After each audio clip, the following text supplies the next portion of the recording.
Today marks the end of the second week of my 42-day training here in Quito, Ecuador at Durga's Tiger School. I'm here for over a month learning Tantra Yoga, Shamanism techniques, as well as Kundalini and other styles of meditation. And so far the experience has been so incredibly beautiful, and I'm so happy I get to share it with all of you.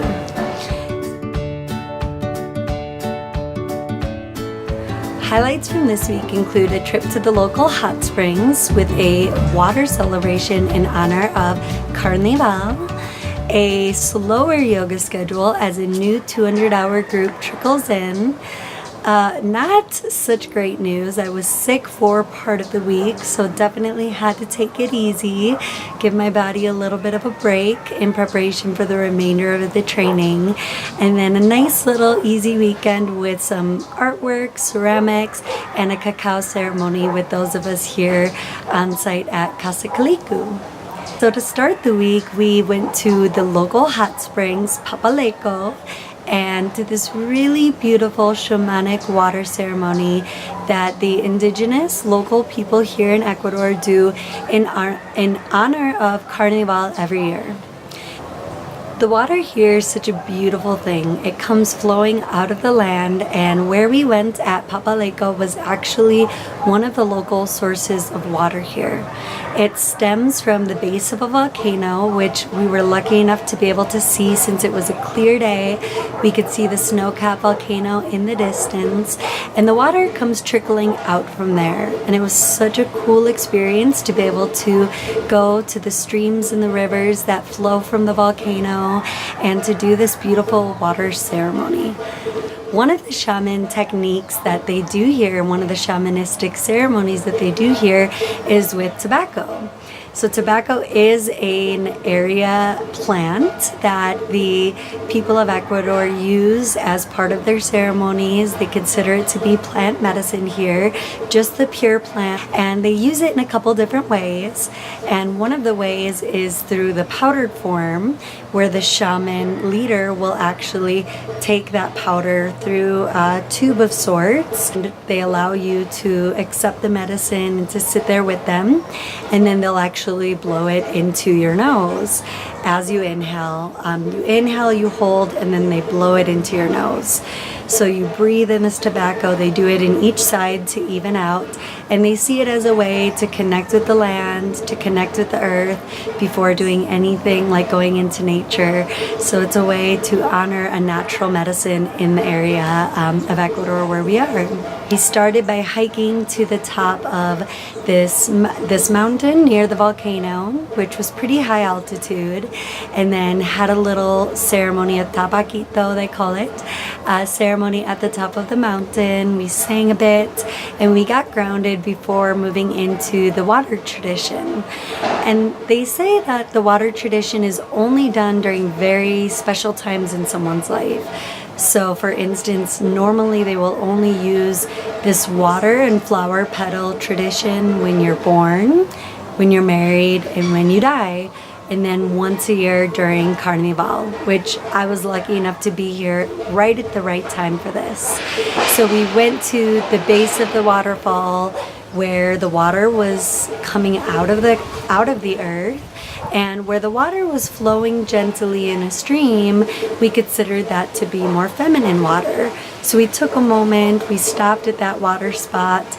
Everyone was given water petals, and we were able to honor and think of the women in our family lineage, and to cleanse our water, let go of the flower petals into that flowing water, and to have a moment to think of the females in our life that we'd like to honor, to think of anything in that female lineage that we may want to cleanse, to clear out, and to put positive intentions into the water for the year ahead.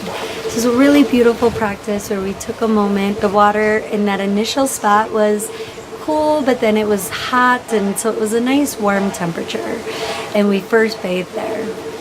And then we moved to a waterfall area where the shamans consider to be more masculine water. So the water was flowing a little more powerfully, and we took a moment there to honor the males in our lineage and to take a moment to clear out anything we needed to from the year before, as well as to put positive intentions for the rest of 2018 ahead.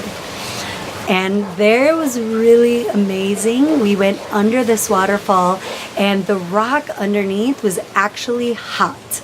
So that's where you could feel the water was actually being heated. The water coming from the waterfall was cool, but the rock beneath it was hot. So the water entering that part was getting heated just by that lava rock beneath coming from the area volcano. I couldn't believe that natural phenomena of that super, super hot rock. And it was just so incredible to feel myself and to sit and feel the force of the flowing water from the waterfall on me while I was getting heated by the natural little hot water underneath. And then finally we made our way down to the hot springs where we sat and soaked in the mineral water. We allowed that water to wash over and heal us and just relaxed as a group in that beautiful natural hot spring that the people from all over the area come to enjoy, especially at this time of year during Carnival. And then the week was a little bit slow. We had a smaller group as we awaited for another 200-hour group to come in. So it was a nice week just to relax, to take the classes, but to really allow that first week of ceremony, classwork, and my introduction to some more of the Tantra theory, as well as shamanism to soak in during our more relaxed week here at the house.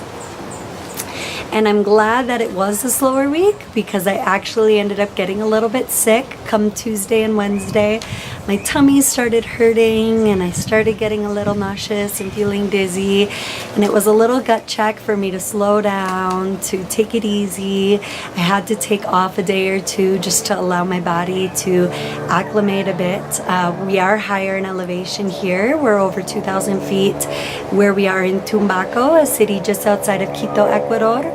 We're on a mountain called Pachamama, or Earth, Mother Earth, as some may know it. So maybe the elevation, maybe the ice cream we had. We stopped for a local ice cream the day before, after the hot springs, which I hear that freezing the water, if they were using local water, if there were any bacteria my body wasn't used to, that could be preserved in the water. And I had a lot of ice cream.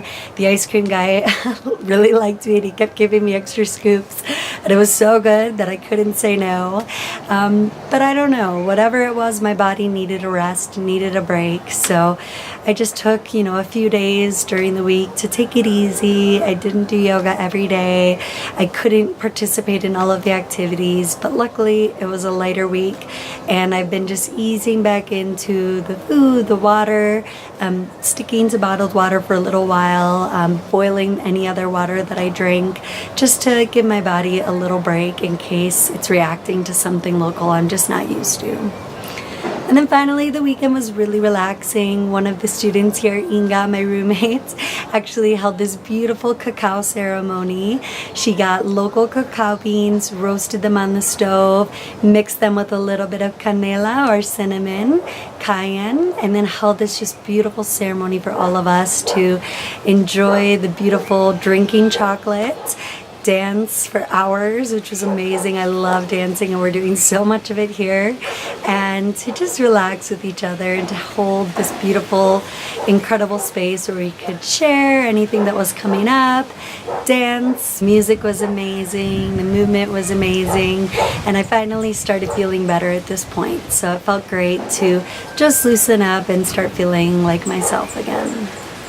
And that was pretty much it here for my second week at Durga's Tiger School as part of my 300-hour advanced yoga teacher training. So far, such a beautiful, magical experience. I can't wait to see what this next week and the next 4 weeks really has to bring for me here. I have about a month left. I leave on March 17th, so stay tuned. Follow along for real-time updates in my stories on Instagram or Snapchat at Dashworthy. And I already can't wait to share some of the tools that I'm learning here and the methods that I'm learning here that are so different from anything I've been exposed to in California or wherever else I practiced yoga. So thank you so much for joining. Please give it a thumbs up if you're enjoying these updates. Leave a comment if you have any questions at all about the school, the experience, what I'm learning so far about Tantra or Shamanism or Kundalini, and I can't wait to see you next time.